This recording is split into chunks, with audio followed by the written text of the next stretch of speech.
Through what? Because I've already had it, I'll work on the Oh, antibodies. okay. Yeah, I keep thinking my antibodies are gonna show up because I donate platelets, and they still haven't shown up, so I But don't you've know. had your shot? Yeah, Was it the one shot or the two shot? no, it's the two. Yeah, I gotta wait for a year. Before you can do it? We've already had it, went through our house. you good to go? Yeah. I think it's time. Man, we look good up there on that screen, don't we? I like that, that looks good. I'll say. That's why you're here, you've got better TV here. It's just the actors are not quite probably up to snuff, but No, speaking you of need to- myself. You need to check yourself out on YouTube because you've got a prime camera right there on you.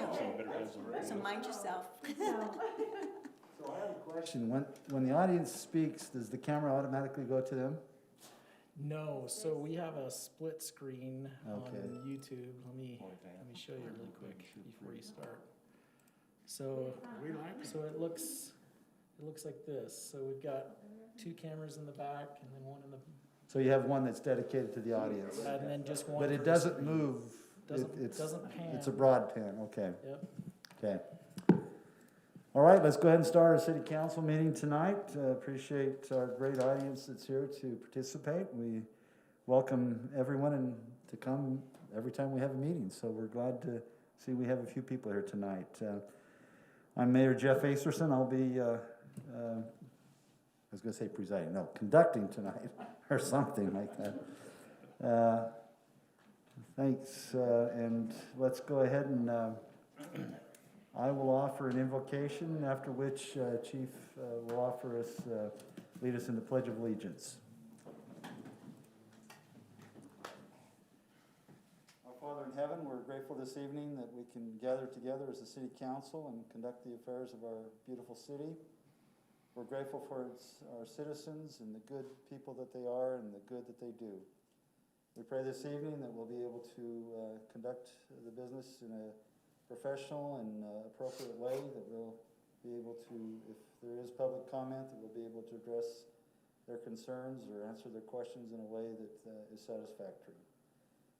Father, we continue to pray that we will move forward out of this pandemic, that we'll be able to get back to a normalcy in life, that we'll be able to associate each other and be able to build the relationships that have been somewhat distant during this pandemic. And we pray for these things, Father, in the name of Jesus Christ. Amen. Amen. Okay, Chief. Please rise. I pledge allegiance to the flag of the United States of America and to the republic for which it stands, one nation under God, indivisible, with liberty and justice for all. Okay, let's go ahead and do a roll call. And Mike, will you start us off, please? Mike Vancherry, present. Van Broderick present. Randy Powell, present. Present. Lundberg, present. Jake Hoyt, present. A full house, thank you, appreciate that. Let's go ahead and move to approval of the minutes of the March 1st, 2021 meeting. If there are additions, corrections, would be appropriate. I would make just one little change in my council report.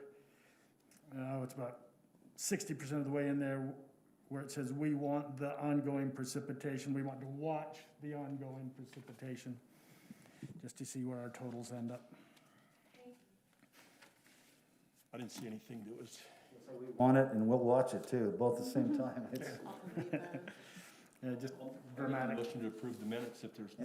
Anything else? Carolyn, Jake, Randy? All good. Okay, go ahead. I'll make a motion to approve the minutes of the March 1st meeting. I'll second. A motion by Mike, a second by Randy. We'll call for the vote. All in favor? Aye. Any opposed? Of course not. That passes unanimously. And let's go ahead and start with the council reports, and I'll start with Jake, if you're all right. You bet. Just have a couple of updates from Parks and Rec. For your calendars, Friday, April 30th, one of our requirements for Tree City USA is that we celebrate Arbor Day. There'll be a few giveaways, prizes, so put that on your calendar for April 30th.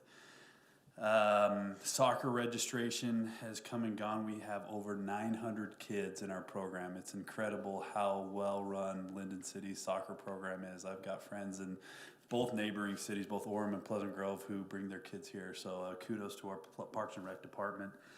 Should be a great league.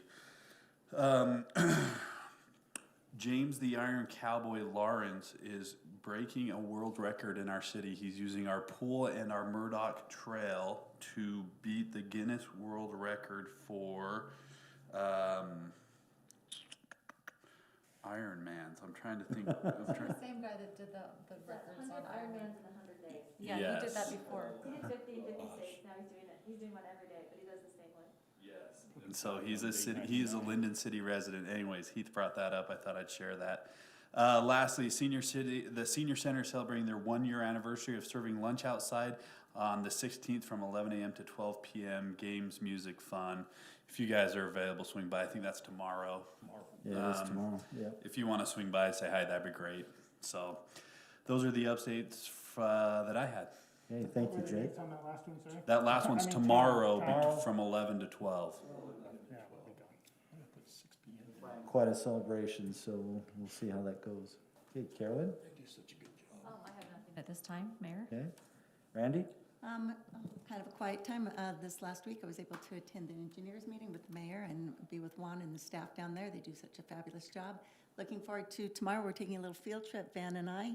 And Mayor, you're not going, right? I'm gonna try to schedule it to come. I know that I've been approved to go, so at least I got the message saying I was cleared to go, but we'll see. Okay, and say specifically what it is, Juan, so I don't butcher it.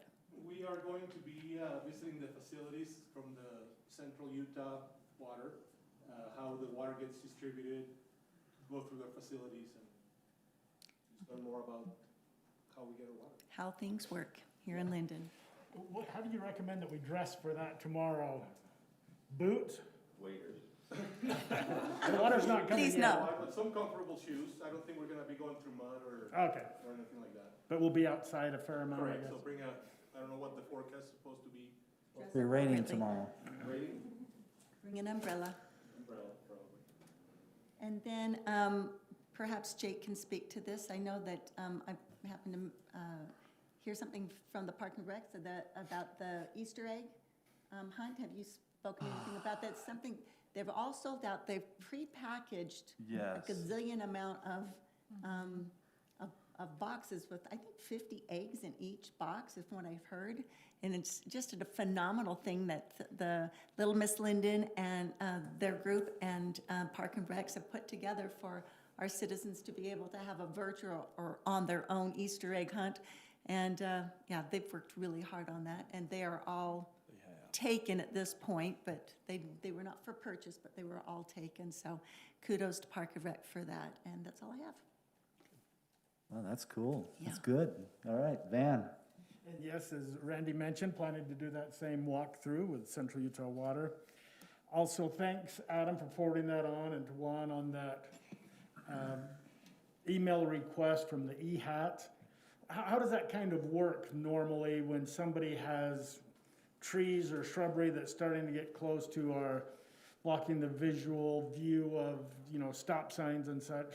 Yeah, just report them like that and we'll send somebody to make sure we have a clear view of those. So we trim as a city? The trees are in private property, so it's actually the responsibility of the homeowner, so we will contact the homeowner, and if we can give them some resources of who to call to do it professionally, that we work with, but, yeah, it's, the trees are owned by the residents. Okay, I just wanting to understand that process, so. We have in the past, and one may not be familiar, in prior years, sometimes our summer help has gone out, and if there's something actively blocking a sign that needs to be taken care of sooner rather than later, then we've actually knocked doors and had them trim trees with the permission of those property owners, and so we'll talk through that. And Now, that one, Gary, our specialist went out actually and talked to the homeowner. Did today? Some kind of arrangements to get that trimmed sooner. Okay. Okay. And they were willing to trim it themselves, and I didn't know if they were maybe looking for some direction on how to do that to make sure that they weren't causing a safety issue, but. Yeah, you just have to have certain line of sight to it, so say we need to trim, that was a pretty thick, dense tree, so I don't know how, I wanted somebody to do it professionally, so we don't just hack a hole in the tree. Well, thank you for that prompt response. That's it. Okay, Mike? Yes, I have a few things. Had a neighbor reach out, among other neighbors, very dissatisfied with someone who has chickens that has a rooster that crows at all hours of the evening and morning. I checked the animal ordinance, and apparently you can have one rooster for every 7 hens. And if you're on less than 20,000 square feet, then you can have up to 25 chickens. And if you have more than 20,000 square feet, you can have up to 50 chickens, which still is 7 hens per rooster. What I didn't find, and I admit I didn't give a deep dive into it, was is there anything we can do to encourage those owners that have the rooster? Not, can we like Have you put ever a tried to muzzle on it or control a something? rooster?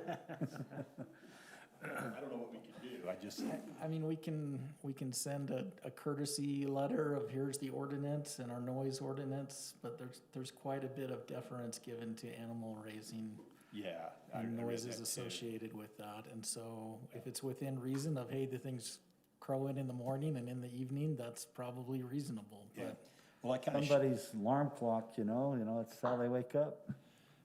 told him that. I just said I'll check on it for him, but that's kind of my, yeah, the That's the planning way- department would handle that. So if you want to, I can mention that to Mike Florence and have him follow up with you if you would like us to do that. I can call Mike, that's okay. Okay. Thank you. Okay, a couple of other things. I need some institutional memory here. I talked to Adam about this, and I talked to Noah Gordon. In our neighborhood, on 910 East and on 140 North, we have those beautiful speed bumps, or traffic calming devices.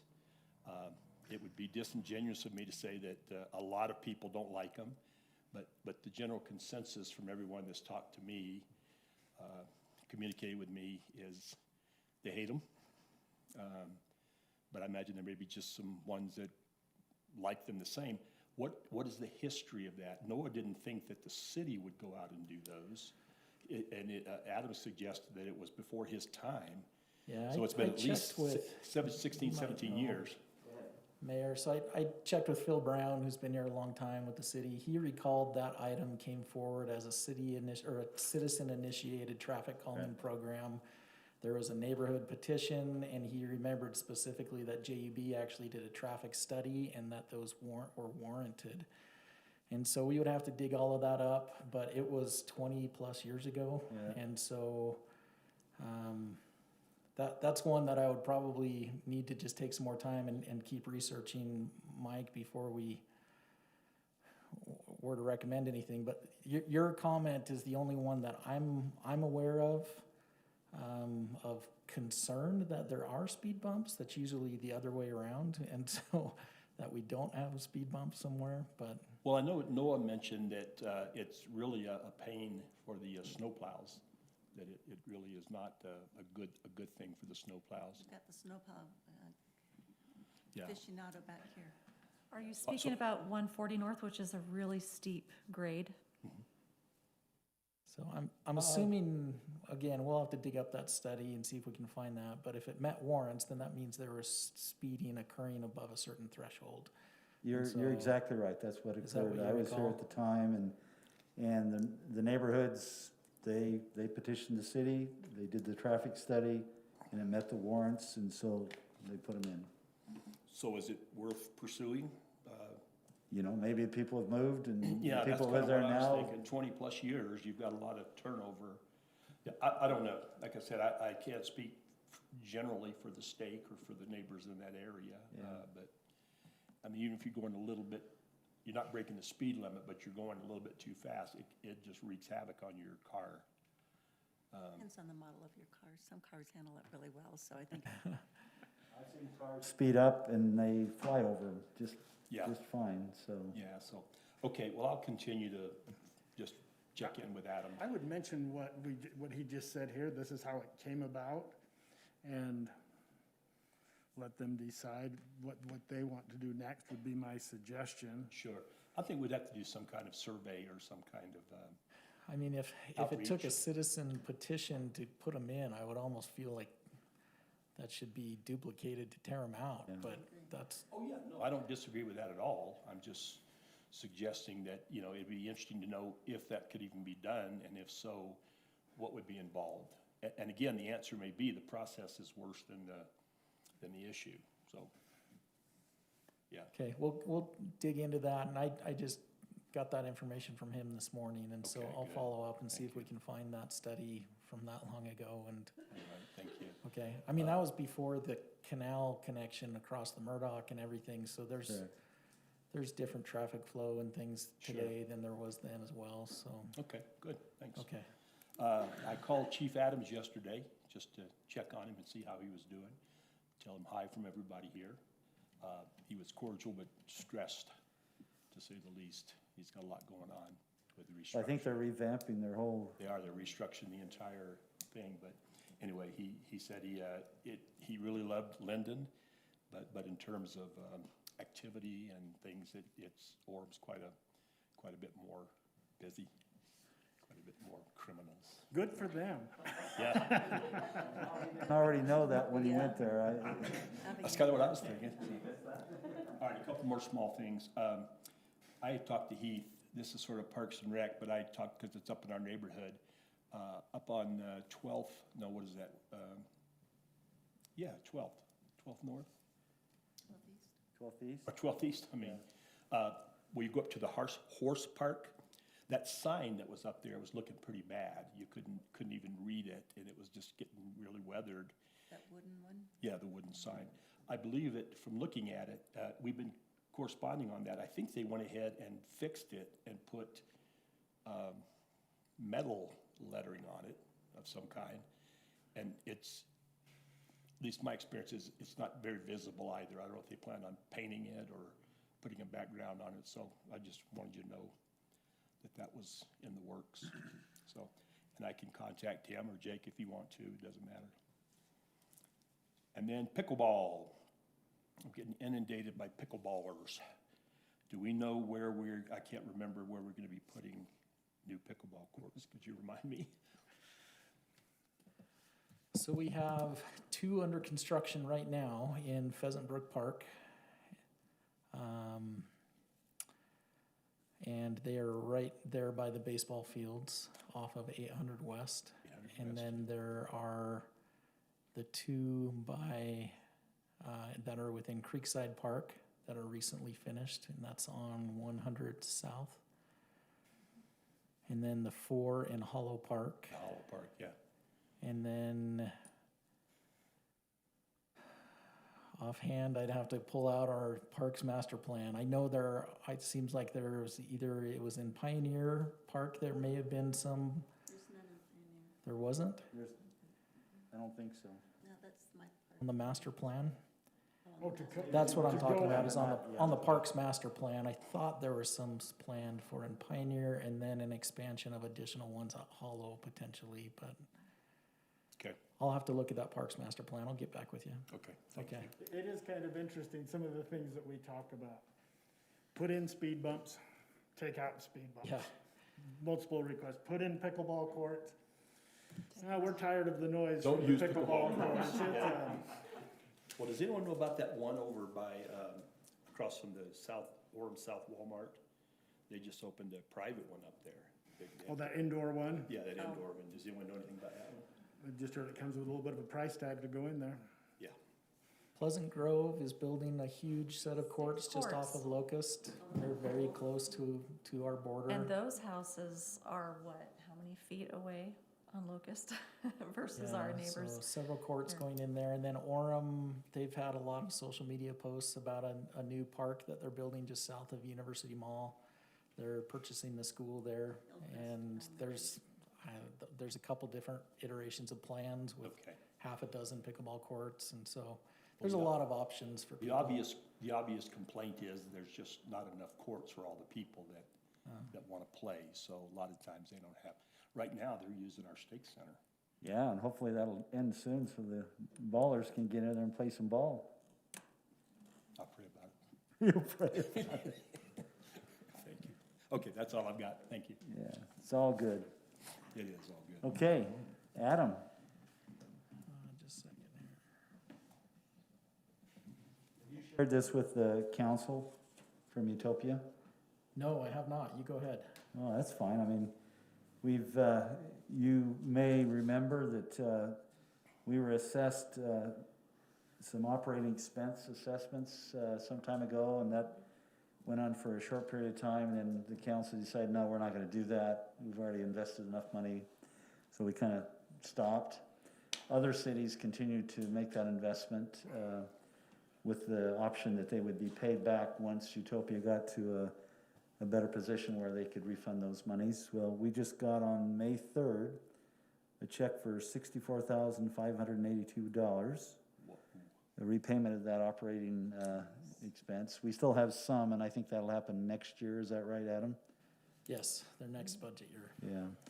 But Utopia's doing well. I mean, they're really doing quite well, and all the original cities that were part of the initial group that entered into that agreement, I believe probably this next year will be built out. I mean, it's all the cities will be, so, and they're moving forward in a very positive way, and which I think is beneficial for all of us that were in there early on, so If I it'll be remember good. correctly, Lindon has the highest percentage We have the highest take rate. of users, yeah. Yeah. That's cool. Okay, Adam. A few things there in the staff report that you can review, and then just wanted to give you a heads up. We had a number of years ago, there was a storm drain line installed on Geneva Road. This is the grates that you can see inlet from the highway, and then the pipe is actually right in the middle of that landscape strip.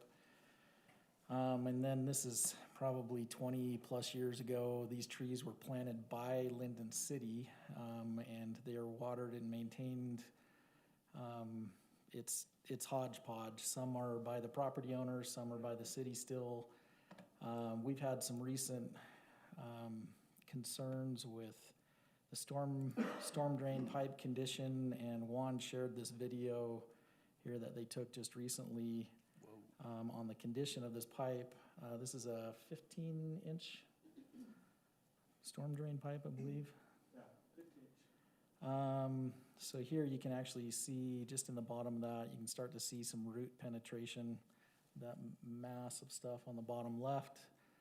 And then continuing down the pipe, it gets so full that we couldn't get our camera past any further. Trees on top of utilities is a bad idea, and water and storm drain pipes. So this one, we don't have a remedy for this other than contracting with a different outside company to come in, and they send a machine down there to cut those roots out, but it'll come right back. And so the only remedy is for us to remove the trees or to line the pipe at a significantly higher Are those cost. living roots, or is that debris that's collected? No, those are living. Living roots. Wow. So, And the camera gets stopped right there, and then he actually zooms in as far as he can. Keep going forward there. Try to help everything. it's a little bit hard to tell at the end. Right there, you Looks can like see it's- it's now completely 100%. So there'll be a backflow of next big storm. Well, we don't know how long it's been like this, but we intend to remove those trees.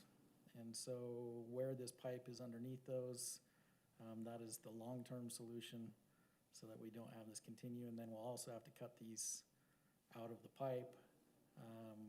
But once the trees are gone, the deep roots should be eliminated. There's only Remove the grass. stumps as well. Sorry, what's that? Yeah, so we'll cut the trees, and then we actually grind the stumps down. All right, so it doesn't, yeah.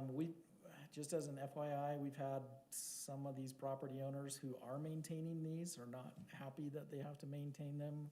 And then we do have clear vision concerns pop up regularly from larger trucks particularly that pull into some of these businesses. As they pull up, their higher seated in those trucks and have a hard time seeing around these corners. And so there's some ancillary benefits, but this will run the tree removal. These have actually, the water source got disconnected there a number of years ago, and those are gone right now.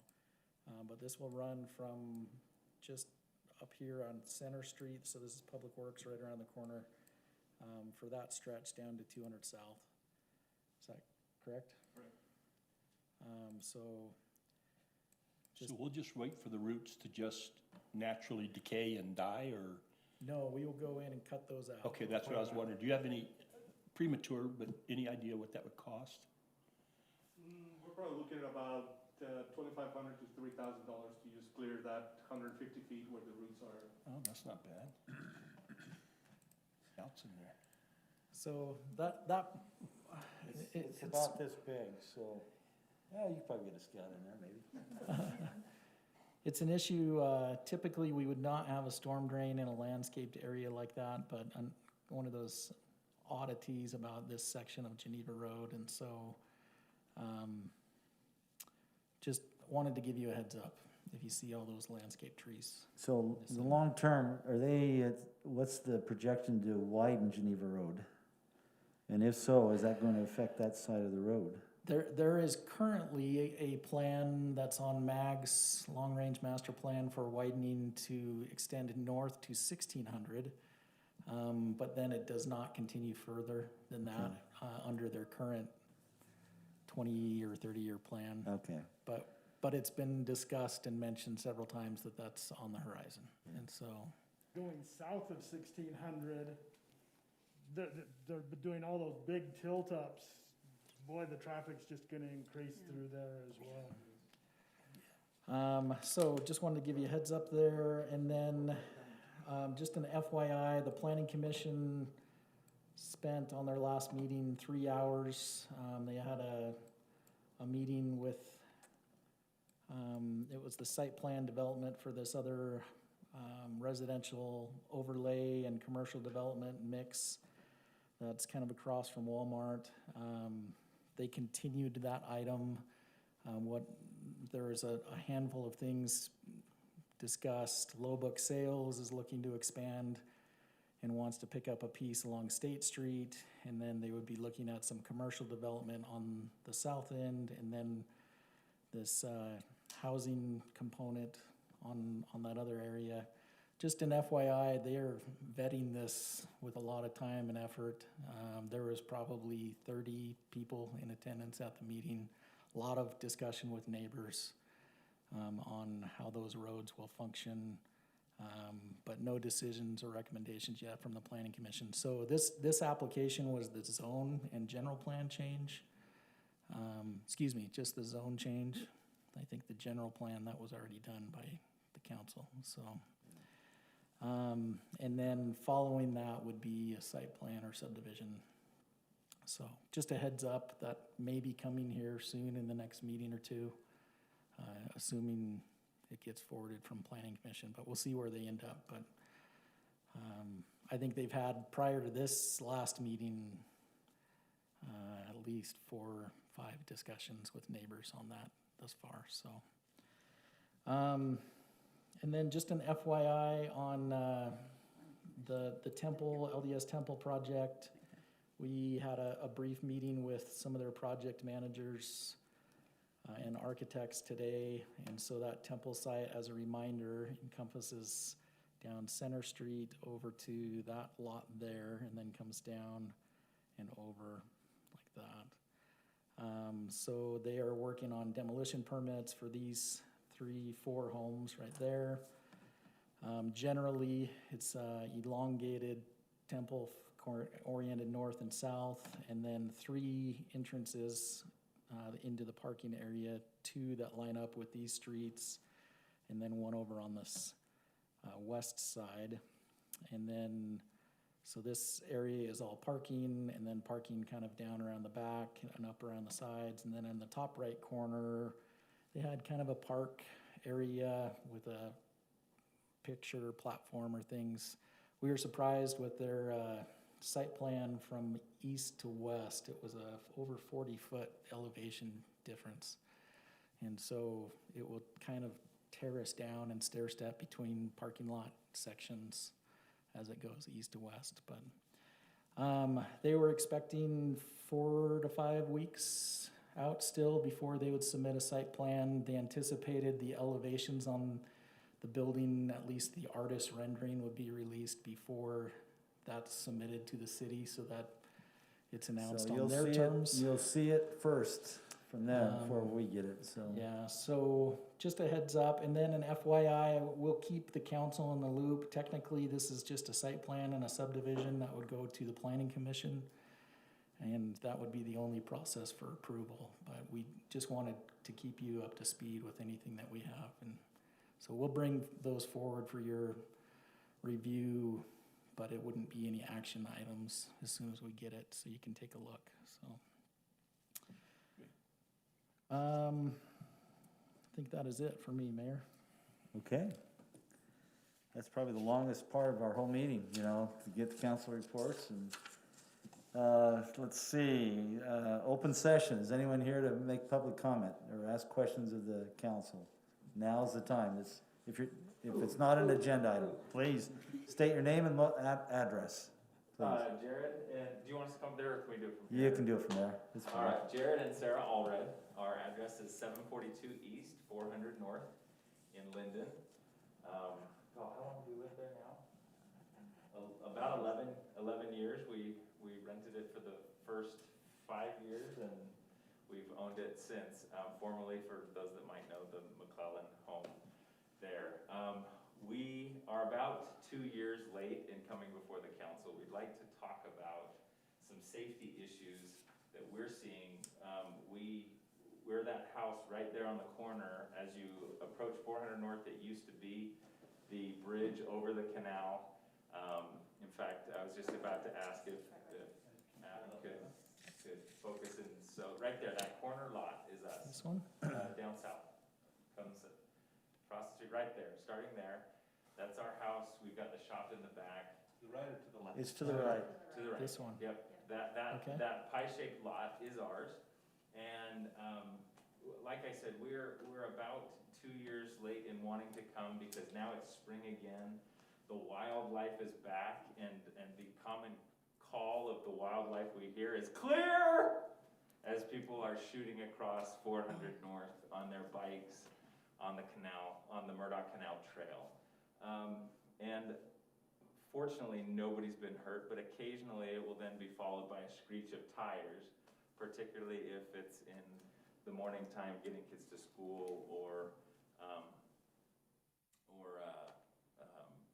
the commute home, you know, people coming home. Generally bikers you're concerned about, right? Mostly, and we're concerned for their safety because we've heard and seen, because of our house's location, some near misses that could have been tragic for both parties. We're more concerned about, the cars aren't the problem, it's the bikers. So the cars are always trying to slow down and be careful.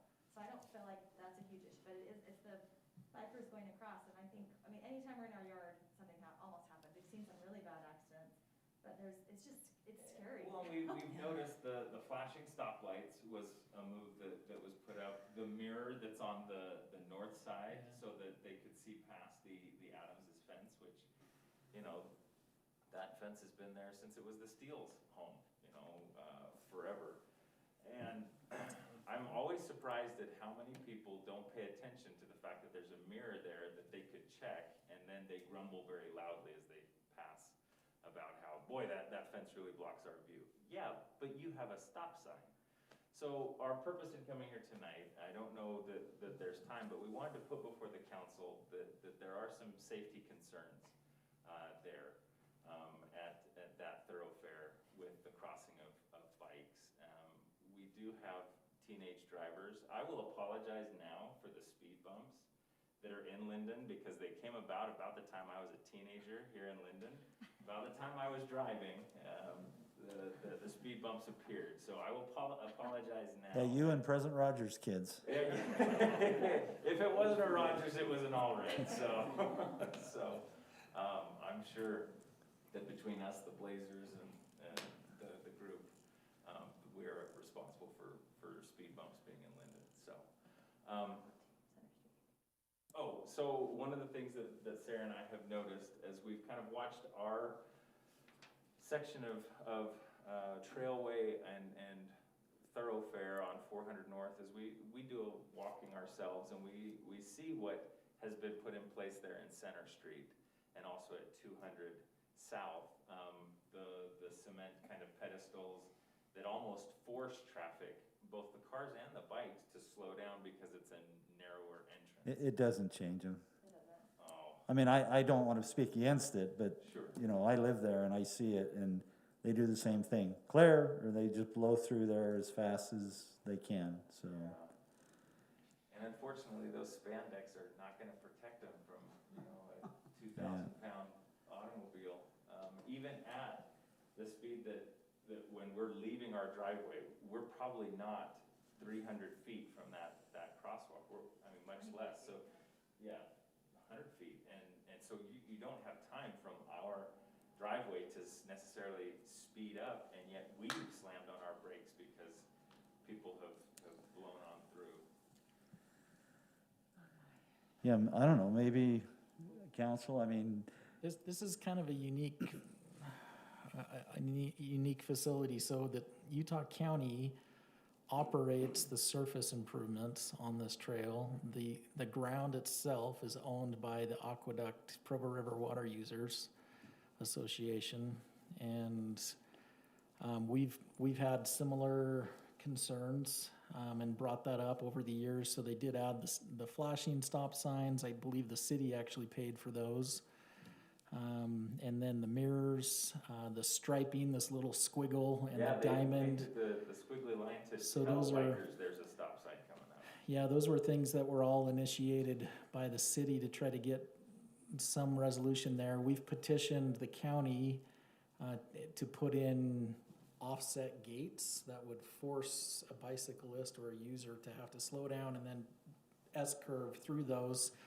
They've rejected that Yeah, on they're not gonna numerous do that. requests. And so, the county commissioners will not do that. There are two of them that are just, well, let's just say freedom is number yeah, one. the other aspect is their maintenance vehicles from the aqueduct people that have to drive that once or so a day or however often they do that. And so we've received some pushback on there, but we'll have to talk to our chief and see if there's some enforcement actions that we can look at and at least some educational opportunities. And we'll bring it back up to there's a regional trails committee that this gets brought up at. And so I think they meet quarterly. We'll bring that up and see if there's other options. So. You know, One go other ahead. safety issue that I neglected to mention is that place has also become a very convenient spot for bikers to unload and start on the trail. And we've actually seen near misses with people loading bikes and not loading bikes. And Off the side of the road, not at the Yeah. park. Yeah, no one goes to the park, they don't know it's there. right there, and so we wondered if maybe we could get the city's permission to do it ourselves, or if the city could help us post maybe a sign No that says, parking. hey, there's a trailhead to your next right and at the end. No unloading and Bikes and- non-loading and, Because a lot of times it's kids, it's families, they're getting everything out of the truck and their bike trailers and all their stuff. And when I see them, I go out and say, hey, there's a place up there to park, and we're always so grateful to go up there. So most of the time, I don't think people know. But they just they think the road's really wide, and it is, but as you've got a truck and then a trailer and then 4 bikes, it becomes dangerous for them, it's scary.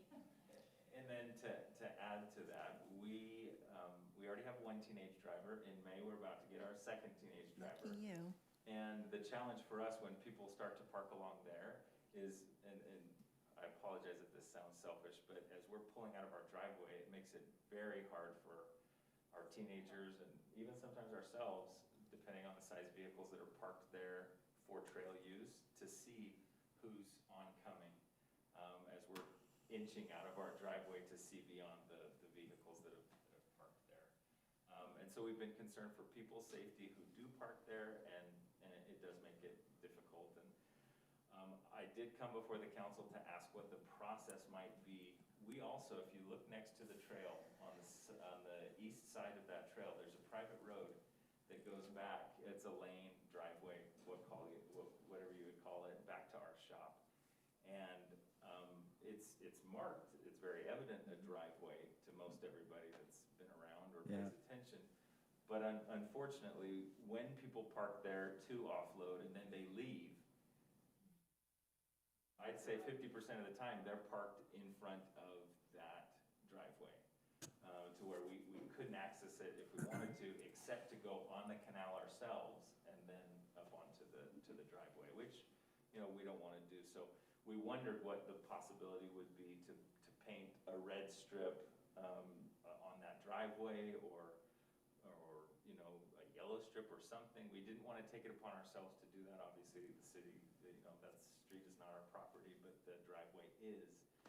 We just want to make that more visible, and we didn't know what the requirements were to paint on what would be that driveway. So you want to put a gate there? We'd like not to. I mean, that's really, We'd like not to, That's but really- we've thought about that, and Yeah. ultimately, we may have to put a fence that goes right, because we have an easement with the aqueduct for basically the edge of the road to the beginning of the trails.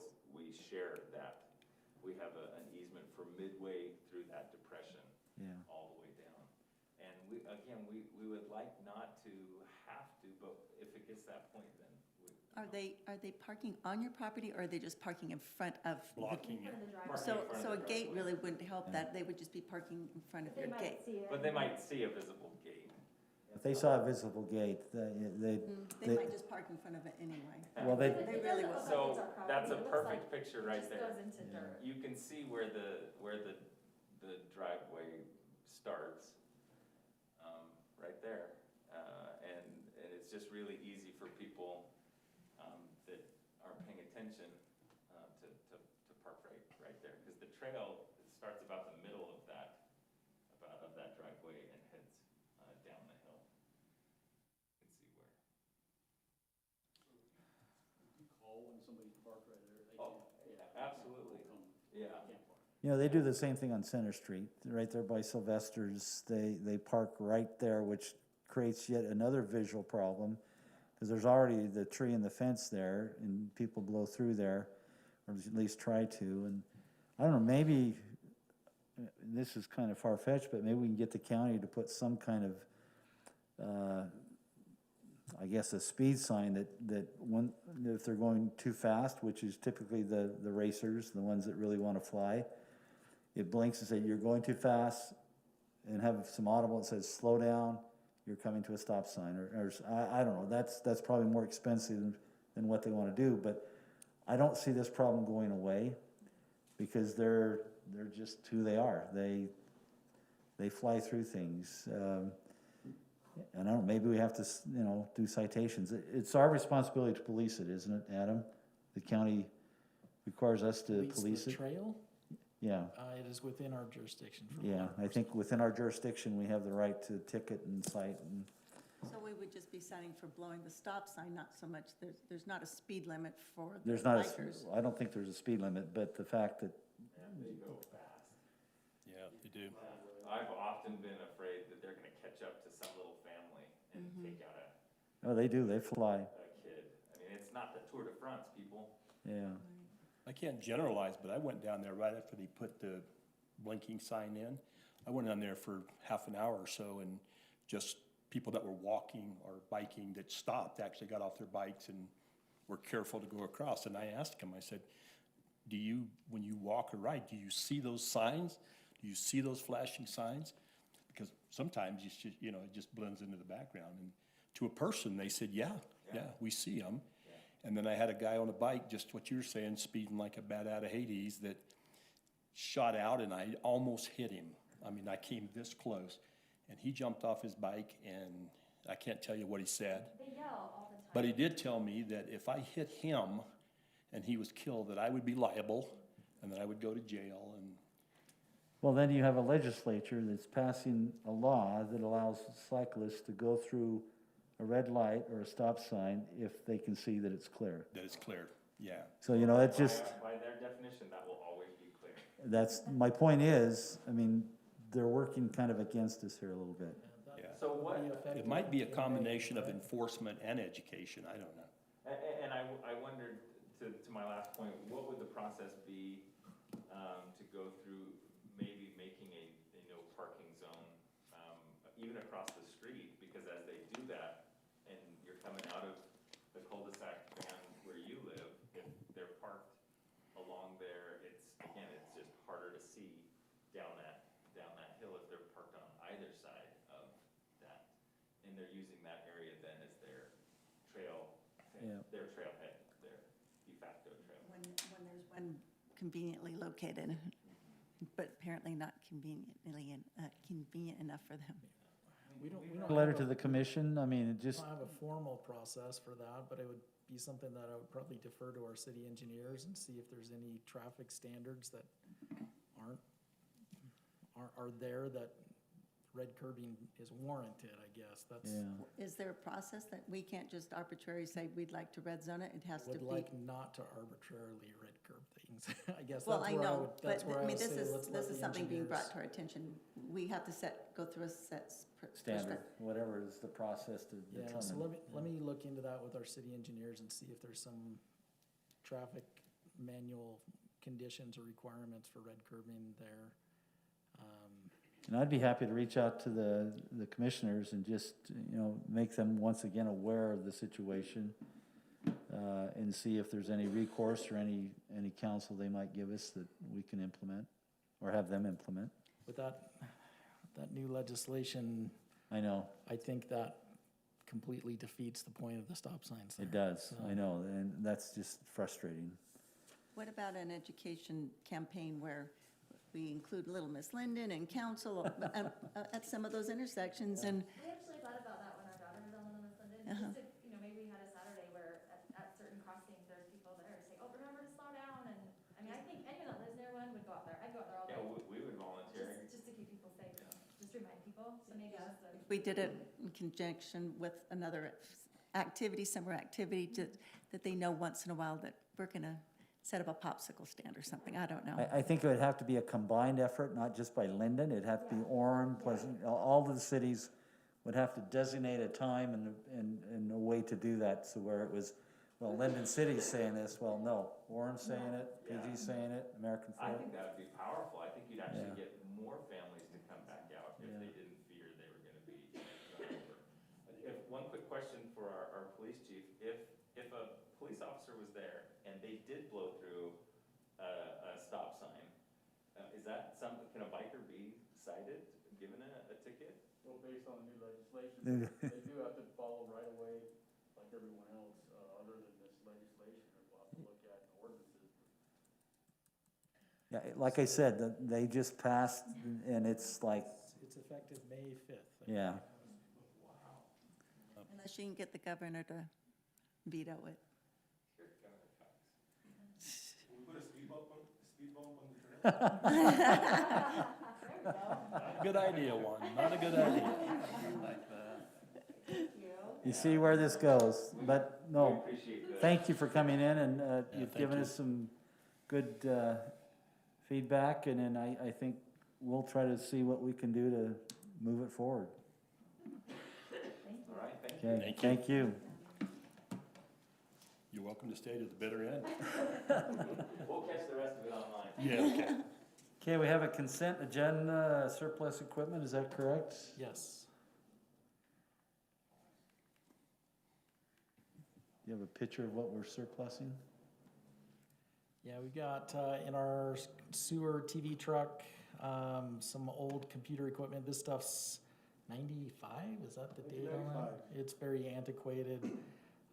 So we're replacing a lot of that equipment, and then we have some equipment from some baseball pitching mound risers from the Parks Department, so. With the red toolbox, is the red toolbox for sale in that picture? No. Or just those discs? Just the discs, That's what I was thinking, but the wheels. You can see the console on the top, that has a VHS tape recorders. A VHS, VHS. that's a hot item. I hear that that's really kind of a hot item right now. People are going after them, so. I may be mixing eggs and, well, apples and oranges here. It seemed like to me, didn't we place a limit on the value of a piece of equipment before we actually put it up for auction, where we could just sell it outright? It's $100. So anything over 100, we have That's to what I bring to the thought. city council. You think those little gears are worth $100? Well, this would be collective. It's a lot. The estimated price for all of this as a set would be $1,500. Okay, all right. So we put this stuff on publicsurplus.com, and anybody around the world can bid on it, but they have to come pick it up in person, so, I know in the past we've had people from a great distance bid on it, yeah, and are they really gonna come pick it up? yeah. But it's surprising how much stuff goes for. Good. Yeah. Okay, I'm comfortable with that, Mayor. I'll move to approve the consent agenda items as presented. Second. we have a motion by Jake, second by Van, I believe. Call for the vote, all in favor? Aye. That was unanimous, thank you. Review and action, award and approve the 2021 crack ceiling project. All right. I wish we- So I'll just, a really quick overview. This was bid out. We had a competitive bidding process. The low bidder was M&M Asphalt to crack seal these areas highlighted in pink on this map. And the contract price for this specific project, $101,500. And then they agreed to hold prices for the next 2 years within reason. And so we would recommend approval on this project. Timing, Juan, on this crack seal? Timing, we would do 7:25 east, probably this, during the school break in the summer, so we can actually finish it, the overlay, with the fall project, and then the rest of it will be more towards the end of fall when the cracks are wider. They get much wider, we'll be driving a car in them. No, I'm Well, kidding, no, I'm wider. kidding. The contraction. I'm joking. No, we're doing great, so, Yep, yes. yeah. Those are two pretty close bids there, the bottom two. Wow, $100 and some dollars. 150. That's close shooting, Tex. Any questions? Are we good to move forward with this? I'll make a motion. Thank you, Randy. I'll move to approve the 2021 crack seal project as presented. Second. We have a motion by Randy, second by Jake. Any questions? Call for the vote, all in favor? Aye. Any opposed? Passes unanimously, thank you. I'll have to say, I was coming down from, I've got kids that live in Pleasant Grove, and we came down, was it 1500 East Pleasant Grove, and that shot of looking down and seeing where Lindon starts. You can just see how well our roads are and how beautiful they are, and although it doesn't, we start a little sooner, I know at some point we'll do a complete resurface on portions of 400 East as it gets further north, but it is a pretty sight looking down as you look at Lindon coming from the north side. And we anticipate, just at FYI, the road maintenance projects, not crack sealing, should be at our next meeting. I believe it's April 5th for that bid award, so that'll come up quick. Okay, item number 9 is review and action on the Utah County election agreement / contract. So we had just a really brief discussion at our last meeting about the ranked choice voting, opted not to pursue that. This is just kind of a continuation of the discussion as far as managing the elections. It's required by statute now to be a mail-in election, and we've contracted with Utah County for those services in the past and recommend we continue to do that. So this is the contract agreement for that mail-in vote process with the county. They administer the entire election process, minus a few things that Kathy helps to corral for us that goes on. The contract prices that are their estimates based on the number of ballots that could be processed is $16,000 approximately for each. If we have a primary, another $16,000 for the general. So these for registered voters, it's per registered voter that price is based on? Correct. That $2 and something cents per vote, I mean, per registered voter, not per one that's returned? I would have to reread the details on that. And so the actual, as I recall, last year or 2 years ago, it was about $10,000. And so it may be, I think it's just cast ballots. well, they have to mail one to every registered voter though. that's So I don't That's why I I wasn't don't know quite the sure as answer I to read that, Randy, which- but I would assume that it's per ballot sent. Per registered voter then, Yeah. Because they've got to pay for that. right. And so, I would guess it's for each one sent and for each one that comes back. That there's variables on The both difference. sides. How many sent, how many processed? I would guess you would look at what actually happened. Because part of that challenge is, there are a lot that are mailed to Lindon that people don't live here anymore, so anyway. We have to make sure that But they're counting on claiming- them to purge properly. That's one of the questions I had for Amelia when she was here, is how often they purge. And I know that they attempt to, but I know multiple stories and just people I know that shouldn't have received a ballot this Yeah. last time. Okay, so you ready for a motion on this one? I do have another question, though. Okay. It talks about on page 25 at the bottom of that, or 35, sorry. Talks about the consolidation, and I don't know if someone could explain that a little bit more to me, that it says in a consolidated election, decisions made by the county regarding resources and procedures and policies are based upon providing the same scope and level of service to all the participating jurisdictions, and the city recognizes that this decision made for the benefit of the whole may not be subject to review by the city. That seemed, I don't know, Brian's not here, I'm not sure who can answer that for me, but that was kind of above my pay grade of what that actually meant. Brian, are you familiar? He's online with Oh. us. Are you familiar with what a consolidation election is? Maybe.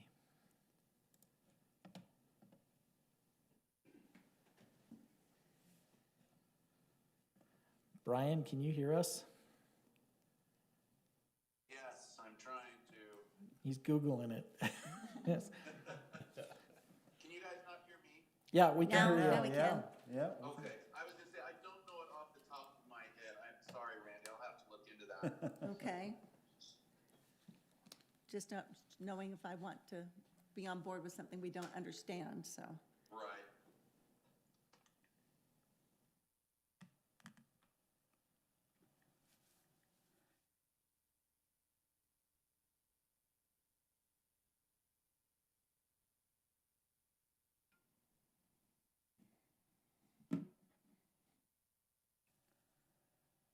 This is an awkward silence. Mike's got a joke. I'm Googling it too. Okay. I didn't find anything when I Googled it that helped out, make it any more clear than mud. Can you repeat again exactly what the question was, Adam? So- I broke up halfway through it. Yeah, if you can see on the screen, this bottom paragraph on page 35. It's a little bit about that in the paragraph Says- before that. In a consolidated election, or here it says the city agrees to consolidate all election administrative functions and decisions. The consolidated elections, again, I'm not positive, this is the same contract that we have signed for the last 2 elections. And I believe what they're just talking about there is if there are certain issues that are, I'm not positive, to tell you the truth. I think they're talking about agrees to consolidate all elections. I think we're just talking about there, Randy, that we're going to consolidate our elections in there, and we're going to follow what the county clerk is doing as far as administration and counting of those elections. Even if it's a city issue, we're going to follow their procedures for ballot processing. So if we don't have a primary election, just say, for example, Right. it works out, if we don't have a primary election, we don't pay that No. 16,000 and some change, right? That's correct. would a consolidation election be just that, if you're consolidating? Now reading both of those paragraphs together, that's kind of an odd way where they've called it a consolidated election like it's a separate process. I think what they're trying to say in both of those paragraphs is that we're giving them the administrative function. We're not going to interfere with that process. And so, But I think when it comes down to that last line, that's where I get concerned about if it's maybe, if it's okay for the whole of the good, all the cities involved, you know, whatever at that election, perhaps if there is a possibility that it's to our, I don't want to use such a strong word, but detriment, whatever, something that is not to our liking, we still have to go with that. that would be, yes, the call of the county since they are administrating the election Correct. process. And I guess because that is so ambiguous, that we don't know what the definition of that is, and I can't define what that is. I don't know how to solve the problem at this point, because for me, that is a I problem. don't think we're really exposing ourselves too much at all, Randy, because the procedures that the county has to follow are dictated by statute. It's By the not going lieutenant governor. to be nilly-willy. It's you know, confined within the perimeters of what the statute allows them to do, but they're just saying, hey, we're the final administrator on these elections. I kind of took it to mean that they're gonna do it for the same for all of the cities, and Right. each city can't say, well, we want this, and somebody else says, I want that, but And to keep in mind as well that they administer an election every year. And so this isn't something new that I'm seeing that they're I'm proposing. not saying there's anything nefarious or anything, but we don't know what we don't know, and again, the language just is not clear to me. I would have a hard time believing that the county would agree to the city inserting itself in its election administration, though. That I would highly doubt that they would take this out, would be my opinion. I'm not saying that we can. I don't know what to do with it, is what I'm saying. Vote, yes or no. Yeah, I think the bottom line is the county is just saying, hey, we have to administer all of these elections for, you know, so many municipalities. We're not going to take the time. We don't have practically speaking, we don't have the time to tweak each individual process for each municipality. We're just going to set out a procedure that complies with state law and the state code mandates, and that's the way it's going to be. And I guess I Which wish that they don't would explain think- that in Again, we've this not run into any document. problems with it. It's the exact same type of language you've used in the last 2 municipal elections. So it doesn't raise a whole lot of concern for me, but I understand what you're saying, Randy, that it is a little bit open. I do see that, but when you take that into consideration with the statutory parameters, I don't think we're being exposed too much there. Brian, I so appreciate all your attempts to clarify this, and I think you've done a good job at doing that on the fly here. I will continue to say that I wish that the county would have been much more clear about it, as you have, just on the fly. And your attempts to do that, I appreciate that very much, Brian. Sure. And you know what? I think you raise a good point, that the county in the past has been responsive to tweaking the form. I will send an email to the county attorney. I don't know that we'll get it changed for this election, municipal election, but they've been open to talking to us about the form, and I will follow up with the county attorney. Thank you, Brian. To dot all our i's. Did you have a question for Randy? I just emailed Amelia also. Oh, okay. Highlighted that paragraph. Thank you for clarification. Okay, more discussion? Are we ready to make a motion one way or the other?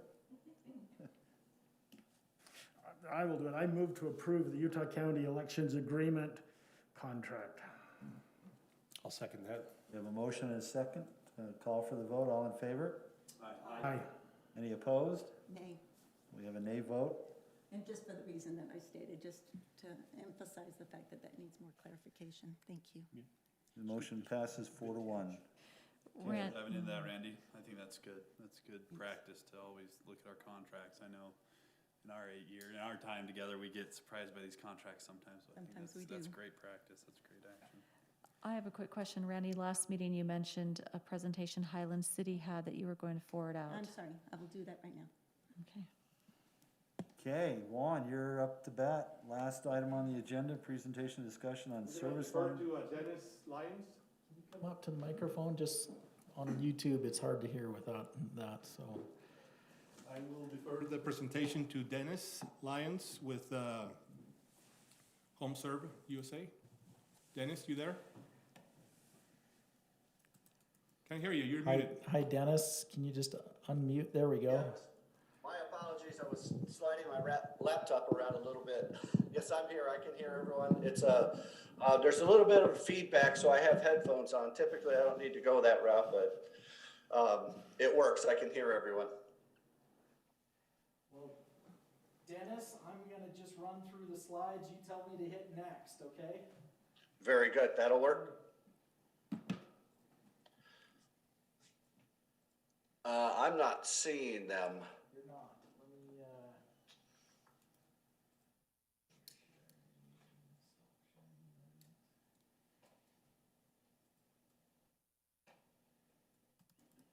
While we're waiting, I'd just like to thank you all for having me and giving me the opportunity to speak about our program and how we hope to help out the city and residents in Lindon.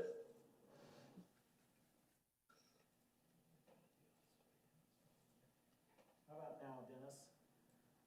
There we go. Now I'm able to see. So I know where I'm at. All right.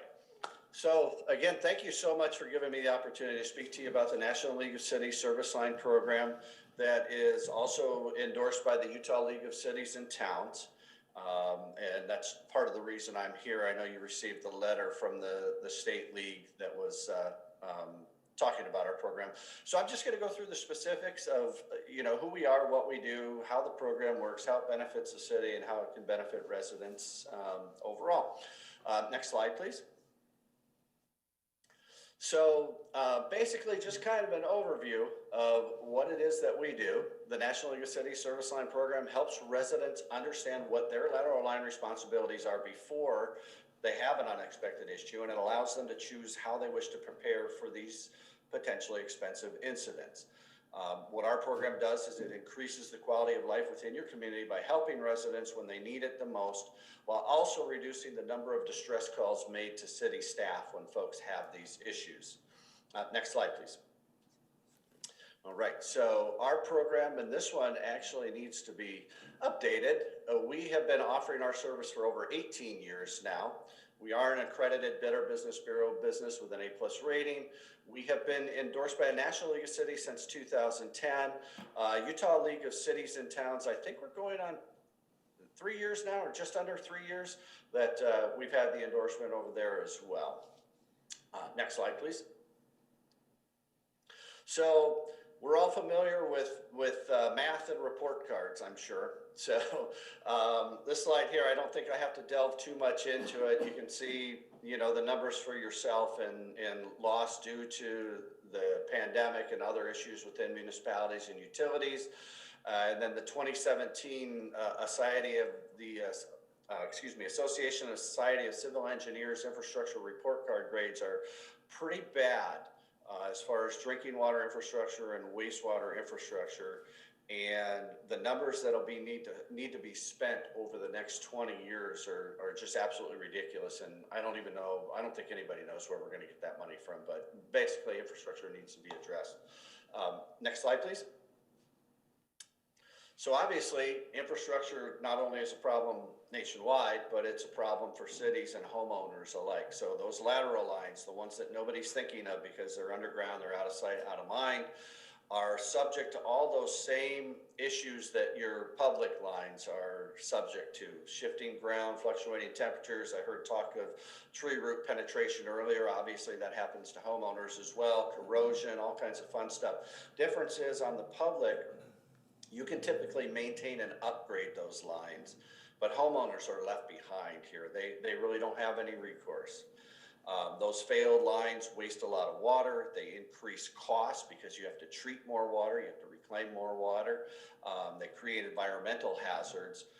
And also a bigger issue that we help to solve is that homeowner misconception that the municipality is responsible for maintenance of the water and sewer lines on a homeowner's property. Or they think that the repairs are covered by their homeowner's insurance policy. Typically, when they have an issue, their first call is to the city. They find out that the city doesn't cover the issue when it's on their property. So then they call their homeowner's insurance and find out that homeowner's insurance doesn't cover the lines as either. It'll cover the damage that's caused by them, but it doesn't cover the repair of the line itself. So what our program can do is reduce a lot of wasted time, money, and resources for the city, and also that frustration for that homeowner. Next slide, please. So, you know, we're all familiar with some of these numbers here. The one I point to, which I'm sure since the world has changed, is that bottom statistic that 62% of Americans can't afford a $500 emergency. I'm sure if that survey was redone, that number would be much higher now. So people, you know, aren't financially prepared for these types of issues when they face them. Next slide, please. So what our program does is it's available at absolutely no cost to the city. There are no public funds used. We administer it completely. So that means we handle the marketing, the billing, the claims, the customer service, and setting up local contractors to be in our network. There's a component of our program that's an optional revenue share for the city. And that ties into homeowner participation. However, I like to take this opportunity to point out there's no minimum homeowner participation for the program to be made available. Every community where our program is available, it's a free public awareness campaign for the city. And what it does is it proactively educates residents on those lateral line responsibilities. So with the way our program is offered, what we do is we send out a letter, and I'll get a little more into the specifics of that, but basically it lets them know that you know, these lines are your responsibility as a homeowner, and here's some options you can voluntarily choose to protect yourself if you want to. So for those folks who choose not to participate, at least they, and a lot of them won't, but at least they've been proactively informed as to what their responsibility is. However, for the folks that do decide that they would like to participate, they get the peace of mind of really, we're going beyond just covering the lines for them, covering the repair. We provide them a one-call solution, meaning when they have an issue, they call us, we dispatch the contractor directly to handle the issue, and then we work with the contractor directly. So it saves the homeowner the responsibility of having to find their contractor, get quotes, pay for things up front, et cetera, et cetera. So it really makes their life much easier when it comes to dealing with something that's already a very stressful issue. We use local licensed contractors, and that's important. We do that because all the repairs are performed to code. So whatever your city codes are, that's what our contractors are going to meet. Also, those contractors, we put them through a very rigorous vetting process because our reputation is service. So we want to ensure quality service, and we want to meet your standards and your expectations of service as well. So just to give you an idea of somebody, you know, when we reach out to a contractor to set them up to be part of our network, we're going to make sure that they're licensed, bonded, insured, that they have all the necessary equipment. We make sure that they don't have any open complaints with the Better Business Bureau. And then we even go a step further and we conduct background checks and drug screens on the individuals that work for those companies to make sure that, you know, everything is legitimate and we know that we're getting a quality contractor that's going to be able to take good care of your residents. Next slide, please. All right, so as far as the coverages go, we offer 3 separate coverages. So these coverages are separate. A homeowner can choose any one or combination that they would like. I'm going to go over the water and sewer line coverage together because they're basically set up the same. So for exterior water and sewer coverage, we provide up to $8,500 per incident for repair or replacement of broken, cracked, and leaking pipes. tree root penetration, thawing of frozen external water lines, clogs that need to be cleared out, any of those issues that can take place from the point of the utility connection to the home exterior. For the in-home plumbing product, it's pretty much set up the same way. This is $3,000 per incident, but this is for the water, sewer, and drain lines that are inside the home after that point of entry. It does include coverage for clogged toilets as well. And this also includes lines that are underneath the basement floor or embedded in the concrete slab. With all of our coverages, there are no annual or lifetime limits. There are no deductibles. There's no service fee. So when they call us and we dispatch a contractor, they're not even paying a service fee for that. And because, again, we work with the contractors and pay them directly for the services performed, there aren't any forms or paperwork or homeowner paying anything out of their pocket up front and waiting to be reimbursed. Homeowners can opt in or out at any time without penalty. And when they enroll, there's no pre-inspection. There's a 30-day waiting period. After that 30-day waiting period, they have full coverage. And in the state of Utah, we're regulated by the Utah Insurance Department. Next slide, please. So I had mentioned earlier that there's an optional revenue share that some communities will participate in. So basically the way that works is a city would receive 50 cents per month per each one of those paid warranty agreements that's in force. So realistically, if a homeowner took all three products, that would be $1.50 per month. That accrues throughout the course of the year. And then we pay that out once a year in January. That is yours to use as you wish. There's no stipulations on how those funds have to be used. So just some examples.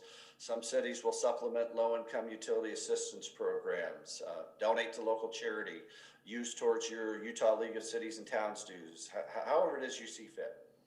You also have the option to decline the revenue. If you decline the revenue, that savings then is passed directly on to the residents by each one of those products being reduced in price by 50 cents. So either way, there's a benefit. Next slide, please.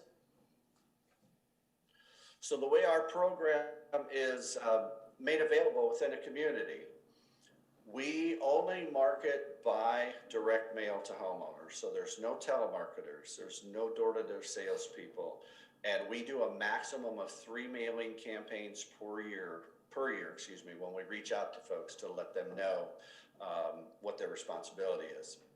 So that letter we send out, again, educates them on their responsibility, lets them know that this is something that's completely voluntary for them, that all three of the products are completely separate. It lets them know that it's not being offered through the city. It's through a partnership with the city and completely administered by us, and it directs them to contact us with any questions that they have. What's important to know is that our program is only available in a community when we have a partnership with the community, and when someone from the city has reviewed and had input and final approval of any marketing material before each and every one of those mailing campaigns. So we don't send any marketing information to any homeowners until the city has looked at it and said, yes, we're good with this, or can you say this way? Can we word this like that, or what have you? Because there's a partnership here. We're trying to work together for the betterment of the community.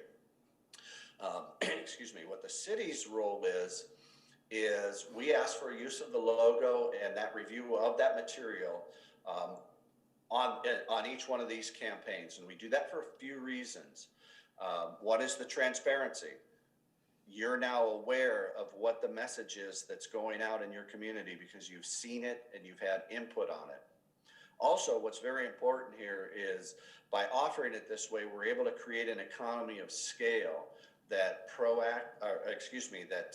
allows us to offer the best rates at the best benefits at the lowest rates that we can due to that economy of scale. So more people are educated, and when they're educated and they look into what it is we offer and see what we can provide, there's a tendency for more people to participate, which allows us to offer better benefits at a lower price. And then, of course, Utah SB 45 that stipulates that provider of culinary water should at least twice a year educate homeowners on their lateral responsibilities. Well, we do that 3 times a year and also offer them a voluntary solution. So we kind of take that a step beyond. And then I want to point out that also homeowners can enroll in one of three ways. So whatever's most comfortable for them, if they'd rather call us, if they want to go online. When we send out the letter to them, there's a form they can fill out and mail back to us if they like. So really, it's entirely up to them. Next slide, please. So currently, we're working with over 1,000 municipalities and utilities across North America. We've got a customer base of 5 million. Over the last 3 years, we've completed 1.34 million jobs. We have saved customers over $454 million in repair costs over the last 3 years. And I always like to point to the fact that 9 out of 10 of our customers have recommended our program to friends, family, and neighbors. Next slide, please. In Utah, we are currently working with 14 partners. You can see them listed. I'm sure the first one listed looks a little familiar to you all. Actually, I'm sure they all do, but I think that one is most familiar. And these numbers have been updated here, actually. I apologize. We now have over 65,000 Utah residents that are enrolled, and over the last 3 years, we've paid $6.3 million in repair costs just in the state of Utah. Next slide, please. And lastly, the promise that we make to every community is that we will become a trusted steward of your brand and reputation, because it's our brand and reputation that is at stake here as well, along with the Utah League of Cities and Towns and the National League of Cities and all the other state leagues and government associations that endorse us as well. So that being said, I know that's a lot of information. It's a lot to digest. Were there any questions that you had at this time, or anything specific that you wanted me to elaborate on? What are some of the current costs that you charge for those plans? I'm sorry? What are the costs that the homeowner would bear monthly for the 3 different versions that they can select? Okay, very good. So thank you. So there's 2 different options. Whether or not you participate in the revenue. If you were to forego the royalty, the water coverage is only $5.25 a month. There they are. The sewer is $7.25 a month, and the in-home plumbing is $9.49 per month. So the pricing is structured in a way to allow folks to not only, choose which of these options works best for them based on what they may or may not know about their property, but also so that the folks that are most financially vulnerable, think people on a fixed income, think first-time home buyers that don't anticipate some of these hidden costs and what have you, they're able to participate in something that not only provides them coverage, but provides them service at a really affordable price. is this essentially a insurance policy then? So technically, it's a service contract that is backed by insurance. That's why we're regulated by the Utah Insurance Department, because what we offer is backed by insurance. So it's insured to cover what it is we say we'll cover. Do you have any examples of, have cities in Utah been on it long enough to get one of these revenue checks in January? Oh, yes. I'm not involved in that side of things. So if you wanted me to find out if there were any cities that were participating in the royalty, I can check on that for you and get back to you. I know Orem used to, and then at some point they changed their agreement with us to forego that. I know it was sometime either shortly before or after they built their All Abilities playground. They used funds from our program to put towards that playground. There's actually a plaque there where they give us a mention. So Mike, we've met with Orem, their administration, and discussed this program with them, and they've been in this a few years now. Payson City's also the one that I'm familiar with, where I see these mailers come through. They've done it for a number of cities, or a number of years. Something that we felt was appealing that Orem has changed to is they've opted out of the revenue sharing, so that this is purely trying to give cost savings to the customers. End user. And so Like it that. it would have the city logo on the mailer. It said this is a recommended service or program through Lindon City's participation that this is available. Somebody in Pleasant Grove couldn't opt into this program. And so something that we found appealing after talking with Orem is their feedback from residents that have used it is it's a one-stop shop as far as my lateral's plugged, what do I do? They don't have to go to their insurance and get reimbursement. They're not out trying to hire a contractor. They're not trying to get bids. This is call or submit a claim, basically, and this company takes care of it, all of that aspect. Is that correct, Dennis? Correct, yes. Yeah, I think that's what I was getting. I could hardly imagine the revenue would be substantial. And I would feel comfortable just reducing the price to the end user. Yeah, and then also their marketing of this 3 times a year satisfies our requirement as a jurisdiction to notify homeowners of their responsibilities on the sewer laterals and so, or the water laterals. And so right now we've put something in the newsletter and then we're sending something periodically, a little note on the utility bills. We put stuff on social media, but this would help satisfy that. I have seen I follow a few social media pages in Payson, it's community pages, and every time a mailer comes out, there's several comments of, hey, what is this? Is this the city soliciting something? So there are questions that come forward that I'm sure the city would have to forward on to the providers. But beyond that, it seems like it's of benefit. That's why we're bringing it forward to you as a discussion item. And the homeowner will also be free to call their own insurance company and see if they can get it through them, through a rider, and they can actually compare and see which one will be the better option for I them. received, it couldn't have been more than 1 or 2 months ago, a similar through the mail. So this is a company that is asking for us to put our logo on it. They're kind of using our goodwill and tapping into that. There's probably 10 different other companies that offer the exact same product, correct? Dennis, can you answer that? Not that I'm aware of. Typically, in any area that I've gone into, we're really the only company that offers this in this way with this type of a service. The only thing that would come close would be if an insurance company would offer a rider. However, not every insurance company does that, and then a rider is a different animal than the service contract we provide in that there's typically going to be a $500 or $1,000 deductible. You pay up front, submit for reimbursement. If your insurance company doesn't offer a rider and you want one, you have to find an insurance company that does and change your insurance and so on. Whereas this doesn't discriminate. It's open to every homeowner, landlord, anybody who owns property that would want to participate in it without having to make any of those kinds of changes or concessions. I have family that lives in Orem. I've seen these letters more than once. Yeah, just kind of informs, hey, you don't get coverage between your home to the city line, and it does sometimes. I can see what Adam's saying. It could potentially be confusing that they think it's the city suggesting the resident buy this. So we would have the opportunity to review that communication from what I read here, correct, Dennis, of how that form letter will go out. You don't just have like a boilerplate letter that goes out. We would have a way to kind of see that and approve it. Correct. So we have a letter that we provide to the city in advance of a campaign that says this is what it is that we're proposing to send out, and here's your chance to request any type of revisions.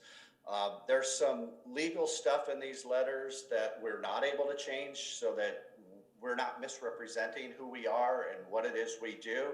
But there's also a lot of language in there that just explains, homeowner, this is your responsibility, and here's some options for you. And there's leeway in how to express that, how to explain that this isn't directly from the city, basically letting homeowners know that we have vetted this, and this looks like something that you should at least take a look at. And the bottom line is, even if they don't act on it, they're still informed of what their responsibilities are, which is going to reduce the level of phone calls the city receives from folks when they do have those issues. Because our goal isn't just to help homeowners, it's also to provide some relief to city staff as well. I know last week in our engineering meeting, we discussed that this presentation was going to come forward to the city council, and I, for one, was excited to see that this is an opportunity for education, and that there's a product for our residents to be able to take and compare it to some of their other potential options.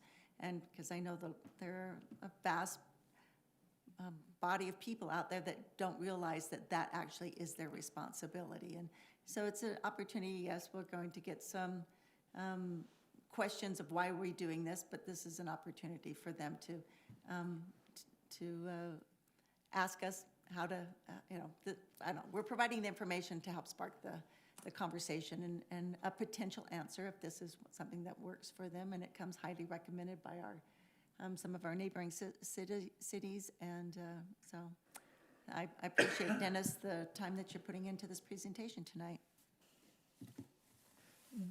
One other question, does this typically include any landscape repairs if you couldn't go through the line, or concrete repairs? The concrete repairs, yes. As far as landscaping, of course, I'm drawing a blank on the term, but basically the fill and I can't think of the full term, but if you had to dig through say a flower bed, for example, they're not going to replant flowers and everything. They're going to fill everything back in that they dug up if they have to dig a trench for some reason. Do they replace sod? But really, we're just kind of tied to the $8,500, whatever that might be. But if it's within the $8,500, then, concrete and flower beds and sod. Rebeautification, I don't know. Are you agreeing with that, Dennis? Yes. And another thing I'd like to point out is the coverage includes street and sidewalk cutting as well. So, for example, if I recall correctly, the sewer line coverage or responsibility for homeowner extends out to the main. So if there had to be any excavating into the sidewalk or street, we cover that in that $8,500 also. So Lindon residents cannot go through them right now, not until we sign off on it, or they could still? Dennis? This is just giving them permission to market in the city. Correct. Once there's a partnership in place. So if someone from Lindon wanted to sign up now, it wouldn't be available to them.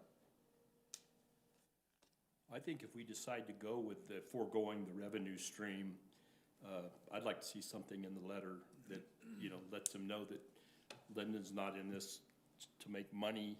In fact, we've foregone our opportunity for revenue to pass that savings on to our citizens. If we could do that. There are cities that do that. I just think we I'm open to this. It sounds like a good program. I think the two concerns I have are I just want to make sure that this is a pretty unique program, that we're not picking winners and losers as a government. I don't think we should be throwing our marketing on somewhere if there's 10 other companies out there that could be offering the same product. I don't think it's our place philosophically to pick which private company we think our customers go through. If it is unique, if it truly is something that only they're offering, then I think I'm open to it. I think the other thing is I'd like to know how often this comes up. These insurance companies make a lot of money. I want to make sure that we're not viewed as helping them make money on something that doesn't occur a lot. And so maybe want good information to make good decisions. And so I think I'm certainly open to this. I think that's, from what I've heard, it sounds like a great plan, a great program. I think that's the information I need in order to make some good decisions.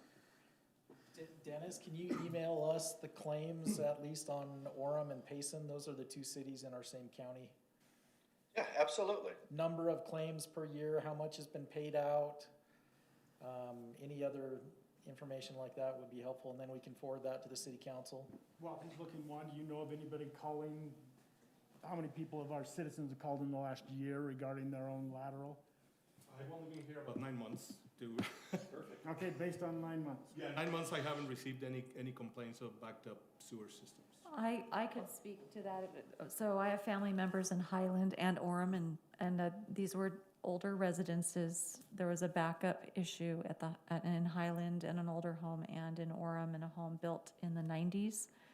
And both were tree roots that caused a sewer backup. Yeah, in Lindon, Yeah. I haven't heard of any in the 9 months I've been here, but in Springville, we used to get maybe 2 calls a month saying that they had problems with their sewer lateral. And in both those instances, you know, the insurance covered the damage for the sewer backup in the home, but the ripping up of the yard and all that was it was in the thousands, and they did put the sod back and they took everything out really nicely, put it back really nicely. Obviously, it wasn't through this company. They didn't have this little, but it can be a big gotcha to someone. Now the problem Yeah. that I do see is when people called up, say, I have a problem with my plumbing, they called a Roto-Rooter or some kind of indoor plumbing person, and then once they find out that the problem is in the street, they says, oh yeah, we can fix it.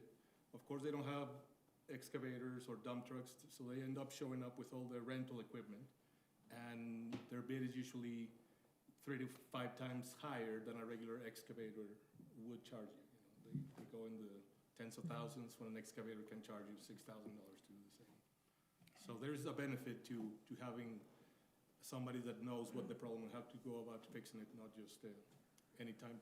Well, I will not say plumber's business name. So, can I ask a question? Is this an exclusive agreement, or if there are other companies that approach the city to do something similar, would us going with you prohibit us from entering into an agreement with them? Dennis, did you hear that question? I thought it was directed towards the city. It was something about have other companies approach the city. Was that it? The question was, is this an exclusive agreement, meaning that the city can only offer these services through your company? If another company approached us and says, we want to do the same thing, are we obligated only to you, or is there ability to venture out if other companies approach the city as well? Okay, so thank you for clarifying that, because it sounded to me like it was being asked of city officials had companies approached previously. So the agreement that we have with the city is that we ask for exclusivity only in the case of using the logo, and the reason for that is it creates confusion. If there were, for example, 2 companies within the city that offer these services and both contain that creates more questions than answers. So we typically include language that says if you wanted to go ahead and do that, go ahead, and then we would opt out of the agreement. We would continue to service homeowners that still, for as long as they had the warranties in effect, as long as they were participating, but it would be closed to future enrollments. Jake, to your And point, well, go ahead. That's contained somewhere in the language. There's also indemnification language in there. I know that's something that usually comes up as well. So I'll quickly throw that out there also. Because it's our program and all you're doing is making it available in your community, you're indemnified and held harmless from any type of liability. We assume all of that responsibility. Hey, Dennis, can you go about the RFP process that Orem went through? Yeah, so Orem, as I had told you previously, I don't know the exact process that they incorporated, because they started working with, I've been with the company just over 4 years now, and they started working with us, I think 2 years before I started with the company. But they did put forth the RFP process, just to, I guess, publicly show that there weren't any other companies that provided the service that we provided, and we were the only respondent. So they felt that they had to put through that process, not from the aspect of they were purchasing something, but more for transparency purposes. I like that idea. Right there, explains it. So Dennis, in this paragraph right here, it says that the marketing materials can include the city's logo or branding. And then this last sentence, in the event the city extends a similar license to a competitor of the company during the term, basically, we have to just give you 30 days notice and you can terminate the agreement if you choose to do so. Of course, Correct. then I'm assuming that terminates the agreement with the homeowners, is that, or is that just the city's agreement? It would just terminate the city's agreement, meaning we would no longer market in the community, but anybody who had the coverage, we're still gonna provide it to them as long as they continue to participate. So it doesn't exclude us from Yeah, it's true. doing it with somebody else. Is this valid in an earthquake situation? Acts of nature are something that's excluded, just like they would be from an insurance policy, earthquakes, floods, lightning strikes, those types of things. Hey, Jake, to your point about the revenues, I think I saw where an annual is like $90, and if they've got 6 million customers, that's $540 million. Yeah, no, these insurance companies make good money. Yeah.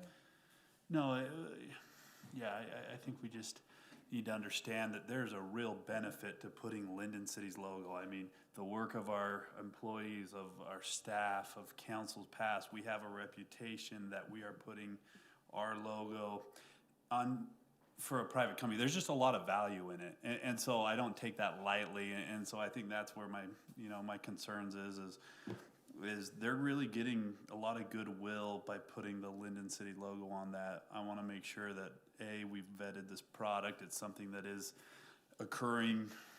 It surprises me. We haven't had one in the last 9 months. Anyway, just some thoughts. Has there ever been a scenario where a city approves it, but you're not using the city logo in the marketing, Dennis? There has not. Okay. Anyways, just thoughts. As part of the education process where we're supposed to inform the residents of the responsibility, we have put that out there in our website and on the newsletter. But I don't know what kind, if people are reading the newsletter. Are there any other I'm not public? sure they read the mail either. Are there any other public-private partnerships that we attach our logo to, private businesses that you can think of?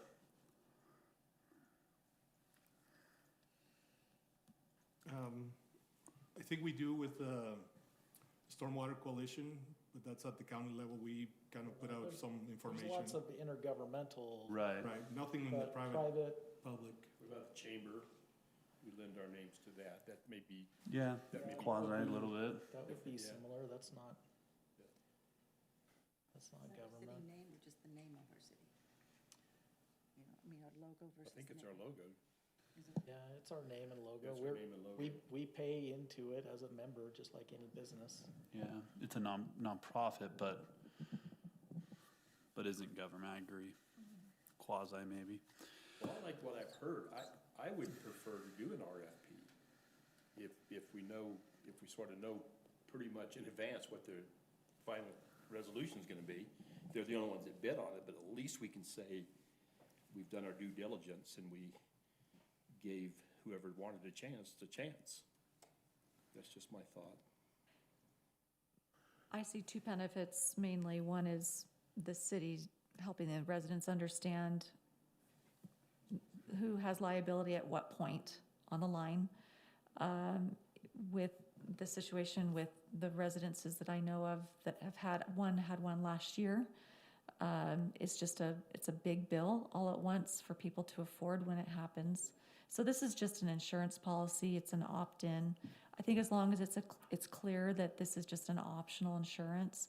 I'm assuming these guys are just going to contract with a provider locally. They don't have their own crew. They're an insurance company, so they have a contract. I'm assuming, Dennis, that's true, with local providers. My family member that had the backup last year just, ended up working with a local provider. But the bill was, I think $6,000. You have to pay all for that event all at once. So, Part of what interested me to bring this forward for discussion was the aging of our homes. And Right. so homes in Lindon, we had a huge slug of houses built in the 90s. 90s. And so we're approaching that lifespan of potentially of a lateral, where it's that 30 to 40 year window of these things may not last forever, but just that was of interest. And so Right. As you say that, Adam, I don't know if somebody can help me understand what happened prior to the housing saturation of the 90s. And a lot of Lindon was on septic, then they went to the public infrastructure. At what point in time was that? In the 70s?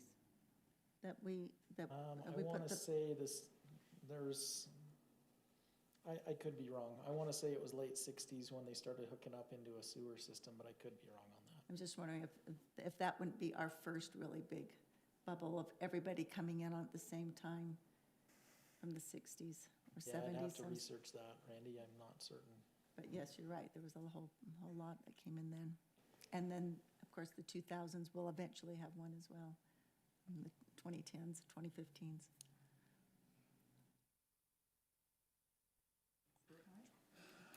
I would just throw it, I'm very uncomfortable using the city logo to promote an insurance, plain and simple. We don't do that for homeowners insurance. We don't do that for earthquake insurance. So just initially, I haven't seen the verbiage on what we would put. That makes me uncomfortable. Adam, did you buy this in Payson? I have not bought it, but I see 3 mailers a year. So Yeah, I've seen the mailers for the Orem. I've seen it in Orem too. And if as anything, business. you know, the Orem house that had the backup last year, it was like, oh, yeah, we know, we're not supposed to call the city. We had seen these letters. So we got to call our own plumber, you know, crew, whatever, to deal with it. So they did not call the city because they'd seen the mailers and thought, oh, we should have opted in. So that's just my own anecdotal experience with Yeah, it. but- so I guess I'm just saying I'm pretty uncomfortable with it. I'm excited for the opportunity to educate people, but yes, we Which want to make do sure, already. well, maybe in a broader way, but if this is the way to do it, I don't know about that. I'm grateful for our discussion here tonight. So it's just discussion, so we don't need to take action tonight? No action. So is there interest to explore it further? I guess that would be. Bring you more information or whatever I can bring to another meeting later on to take action, possibly. Is there support for that, or? I think so. I mean, I think it's a program that offers offers insurance for something that happens, right? I think, like I said, let's get good information to make good decisions. You know, big concerns, are there other companies out there? You know, is it something that's occurring? Just a quick Google search, I think there's a lot of positive reviews, but I think there's a lot of feeling out, just from a quick Google search, that this is a scam.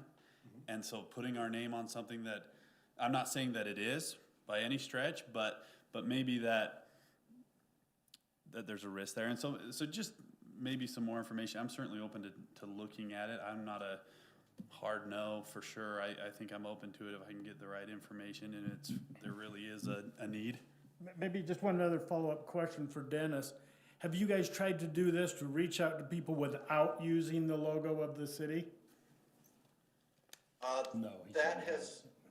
That's not something that was ever done when the company was started, because it was modeled after companies that did that type of thing, but the participation rate wasn't there, so basically what the founders of the company did was they were looking for a way to be able to offer something that truly was of value, that provided a convenience, that didn't have service fees and deductibles and so on. And they came up with the concept of partnering with cities or utilities to make it available. And it's been that way since day one. And it's proved to be very successful in reaching the maximum number of people to, at the very least, educate them as to what the responsibility is. And then if they want to participate, it's entirely up to them. So it's about a broad message is really the idea. Which I think is our main goal, is to educate, make them aware, and then have the free choice to say, yeah, I want to do this, or I want to investigate my own policy with my homeowner's insurance and go from there. Well, I think a conversation with the league, Cameron, might be worthwhile, because Utah League of Cities and Towns supports it, which represents a broad, all the cities within the state. My hometown evidently is on the list. I think I need to reach out and see what prompted them to sign up, but I'm sure they were probably having all kinds of problems and decided, hey, let's get on board here, so. Lehigh is the other city. Sorry, Dennis, if you could add that to the list of, so Orem, Payson, and Lehigh are the three in Utah County. Sure. Okay. Would we have records of Lindon for these types of calls? It's not our responsibility. Right. So somebody technically could hire a contractor to fix it without us ever knowing.